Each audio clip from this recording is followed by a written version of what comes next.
Hello everyone, আসসালামু আলাইকুম। Poppy's রেসিপিতে আপনাদের সবাইকে জানাচ্ছি আন্তরিক শুভেচ্ছা। আশা করি যে যেখান থেকে আমার আজকের ভিডিওটি দেখছেন আপনাদের কাছে ভালো লাগবে। তো চলুন আমি আজকে আপনাদের সাথে শেয়ার করব পারফেক্টভাবে ফুচকা তৈরির রেসিপিটা। আমরা বাসায় কিন্তু সবাই ফুচকা বানাতে চাই, কিন্তু প্রসেসটা না জানার কারণে আমরা বাসায় ফুচকাটা তৈরি করতে পারি না। তো এখন আমি আজকে আপনাদেরকে সেভাবে দেখাবো যেভাবে আমি বাসায় ফুচকা তৈরি করি। তো এখানে আমি প্রায় 1 কাপ পরিমাণ ময়দা নিয়ে নিয়েছি, আর এগুলোকে ভালো করে একটু ছাঁকনি দিয়ে চেলে নিয়েছি যাতে করে কোনো দানা বা লাঞ্চ না থাকে। তো আমি এখানে দিয়ে দিয়েছি 1 টিস্পুন মতো বেকিং সোডা। অবশ্যই খাবার বেকিং সোডাটা ইউজ করবেন, এখানে কিন্তু বেকিং পাউডারটা ইউজ করবেন না, তাহলে কিন্তু ফুচকাগুলো ফুলবে ঠিকই কিন্তু মচমচে থাকবে না। এজন্য খাবার বেকিং সোডাটা ইউজ করবেন। তো আমি এখানে অল্প অল্প হালকা কুসুম গরম পানি দিয়ে ডোটাকে তৈরি করে নিচ্ছি।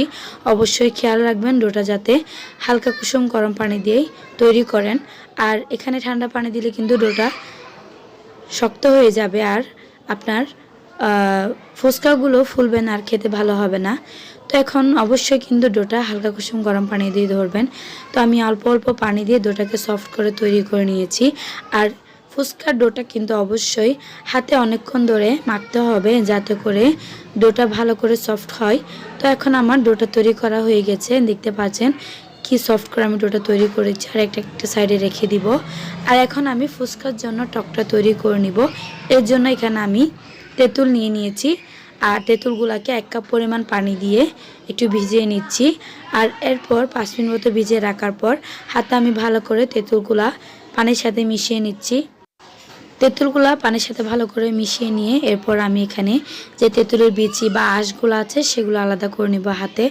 তো এখন আমি বিচি এবং আঁশগুলো হাতে ভালো করে চেপে চেপে এগুলাকে তেঁতুলের রস থেকে আলাদা করে নিচ্ছি।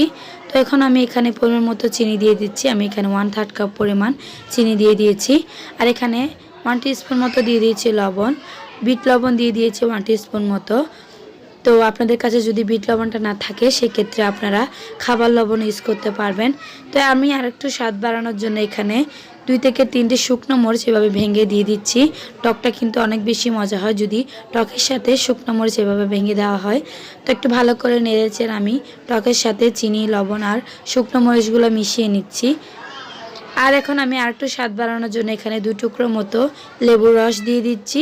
সাথে লেবুর খোসাগুলো আমি টকের ভিতর দিয়ে দিচ্ছি। দেখতে পাচ্ছেন টকটা দেখতে কিন্তু অনেক বেশি সুন্দর লাগছে, খেতে অনেক বেশি মজা হবে। তো আমি ডোটাকে 10 মিনিটের জন্য রেস্টে রেখে দিয়েছিলাম। রেস্টে রাখার পর দেখতে পাচ্ছেন খুবই সফট হয়েছে। আর আমি ছোট ছোট এভাবে লেচি করে কেটে নিচ্ছি। আর ছোট ছোট করে কেটে নেওয়ার কারণ হচ্ছে যেহেতু আমরা ফুচকা করব সেজন্য ডোটাকে একটু ছোট করে। আর এখন আমি এগুলাকে একটু বেলে নিব। আপনারা অনেকেই মনে করেন যে ময়দা দিয়ে কিন্তু ফুচকা তৈরি হয়, আসলে সেটা হচ্ছে ভুল ধারণা। ময়দা দিয়ে কিন্তু ফুচকা তৈরি করা হয় না, ফুচকা তৈরিতে আটাটা ইউজ করা হয়। সেজন্য আপনারাও চেষ্টা করবেন ফুচকা তৈরিতে আটাটা ইউজ করার জন্য। তো আমি এখানে এগুলাকে ছোট ছোট করে এগুলাকে বেলে নিচ্ছি। পারফেক্টভাবে যদি আমরা বাসায় ফুচকা তৈরি করতে পারি তাহলে দোকানে গিয়ে খাওয়ার কি দরকার। সেজন্য যদি প্রসেসটা ভালো করে জানা থাকে ফুচকা তৈরির তাহলে আমরা খুব সহজেই এগুলো বাসায় তৈরি করে নিতে পারি। তো খুবই কম সময় কিন্তু এটা বাসায় তৈরি করা যায়। তো আমি কিন্তু 10 মিনিট এগুলোকে ডোগুলোকে রেস্টে রেখেছিলাম। আপনারা চাইলে এর চেয়ে বেশি পর্যন্ত সময় ধরে এগুলোকে রেস্টে রাখতে পারেন। তো এখানে আমি কয়েকটা ফুচকা এভাবে করে বেলে নিচ্ছি, দেখতে পাচ্ছেন। তো এখন আমি এগুলাকে ভেজে নিব। এই জন্য আমি চুলা একটা প্যান দিয়ে এর মধ্যে পরিমাণ মতো তেল দিয়ে দিয়েছি। তেল দেওয়ার পর আমি এখানে ফুচকাগুলো ছেড়ে দিয়েছি। তেল কিন্তু একটু বেশি পরিমাণে গরম করতে হবে, হালকা গরম করলে ফুচকাগুলো কিন্তু ফুলবে না। এজন্য চুলার আঁচটা বাড়িয়ে দিয়ে আগে তেলগুলোকে ভালো করে গরম করে নিতে হবে, এরপর ফুচকাগুলো দিতে হবে। তো দেখতে পাচ্ছেন ফুচকাগুলো দেওয়ার সাথে সাথেই কিন্তু ফুলে যাচ্ছে, ফুলে ডাবল হয়ে যাচ্ছে। তো আমি এভাবে করে সবগুলো ফুচকা আমি এভাবে করে ভেজে নিব। আপনারাও চাইলে খুবই সহজভাবে বাসায় ফুচকা তৈরি করতে পারবেন। তো আমার ভিডিওটা দেখে যারা ফুচকা বানাবেন অবশ্যই আমাকে কমেন্টে মতামত জানাবেন। তো আমি এর জন্য এখানে ফুচকার পুরটা তৈরি করে নিব।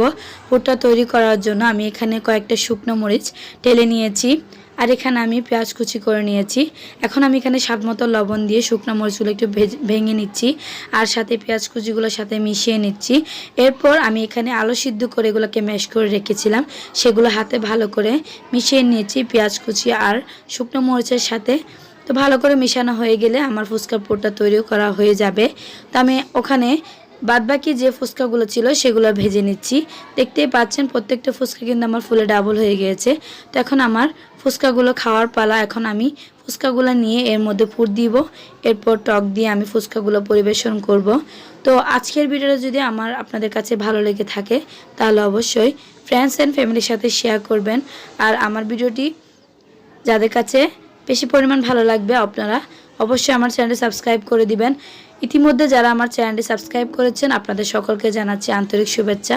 আশা করব আমার অন্য দিনের মতো আজকের ভিডিওটা ভালো লাগবে আপনাদের কাছে।